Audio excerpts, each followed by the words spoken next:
Hola a todos, presentaremos la construcción y prueba experimental de un intercambiador de calor. ¿Qué es un intercambiador de calor? Es un dispositivo que realiza una doble función, calentar un fluido y enfriar otro. Es un dispositivo cuya función es transferir el calor de un fluido a otro de menor temperatura. La transferencia de calor se produce a través de una placa metálica o tubo que favorezca el intercambio entre fluidos sin que estos se mezclen. ¿Qué tipo de intercambiador construiremos? Construiremos un intercambiador de coraza y dos pasos. Este intercambiador consiste en un conjunto de tubos en un contenedor llamado coraza. El flujo de fluido dentro de los tubos se denomina comúnmente como flujo interno y aquel que fluye en el interior del contenedor como fluido de carcasa o fluido externo. Los materiales que se utilizaron fueron un tubo de 0,10 metros de diámetro y 1,05 de metros de largo, dos tubos de 0,18 metros de largo y 0,025 metros de diámetro, dos tubos de aluminio de 0,015 metros de diámetro, un tubo tipo acordeón de 0,015 metros de diámetro, dos tapas de tubería de 0,10 metros de diámetro, una lija, un termómetro, alicate, metro o regla, abrazaderas, pegamento para tubería, sierra mecánica, vela, agua caliente, fría, embudo y manguera.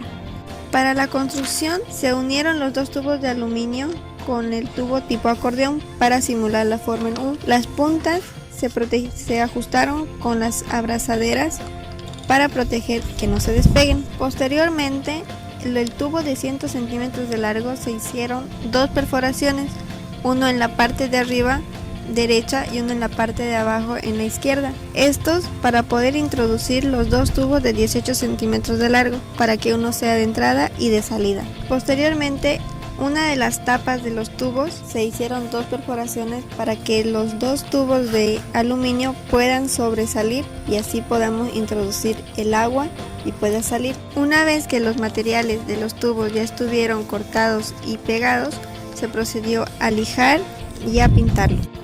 El funcionamiento de los intercambiadores de calor se basa en la transferencia de energía en forma de calor de un medio hacia el otro medio. En nuestro intercambiador de calor vamos a contar con dos fluidos, uno va a ser frío y otro caliente.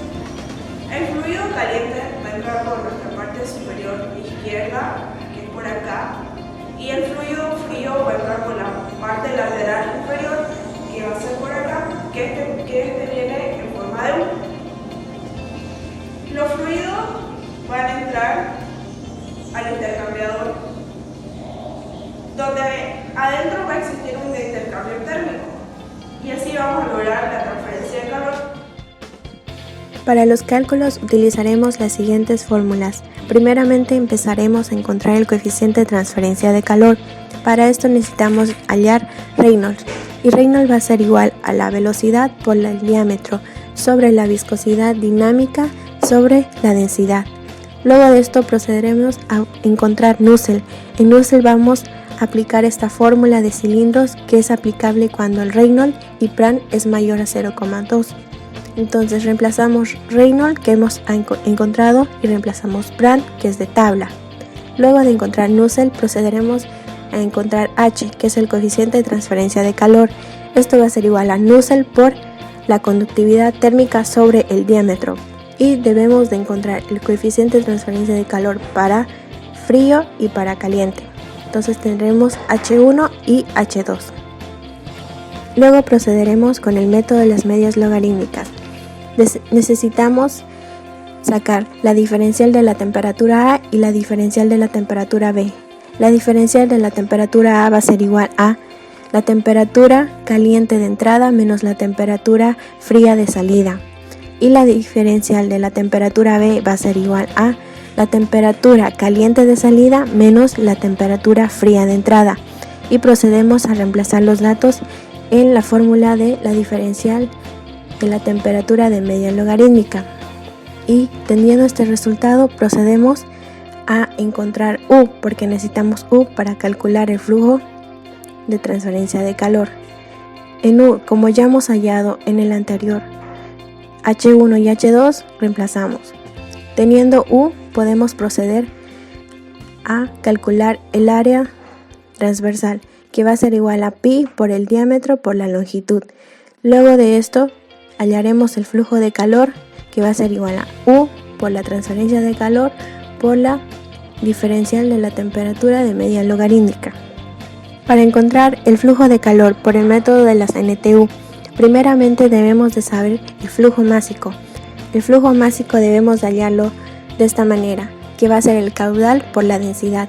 Hallamos flujo másico para el agua fría y para el agua caliente. De esto reemplazamos a la capacidad calorífica, que va a ser igual al flujo másico por Cp. De estos dos tenemos dos resultados. El menor resultado va a ser C mínimo y el mayor resultado va a ser C máximo. De esto vamos a encontrar NTU, y NTU va a ser AU, que es el coeficiente global de transferencia de calor por el área transversal sobre la capacidad calorífica mínima. De esto hallamos la efectividad, que va a ser igual 1 menos exponencial menos NTU. Teniendo esto, tenemos que hallar el flujo de calor máximo, que va a ser igual a C mínimo por la diferencial de la temperatura, que va a ser temperatura caliente de entrada menos temperatura fría de entrada.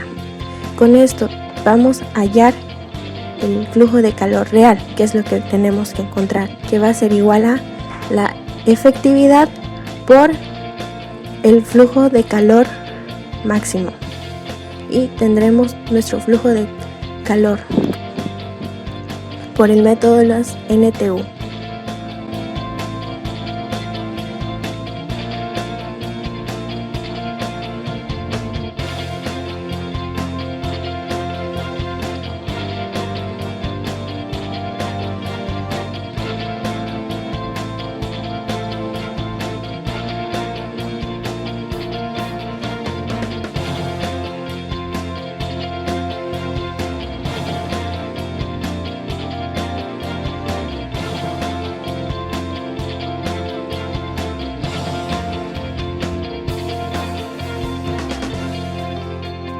Realizamos una planilla en Excel donde están todas las fórmulas que vamos a utilizar, y en los espacios verdes vamos a llenar todos los datos, y con esto hallaremos el flujo de calor del intercambiador del flujo frío.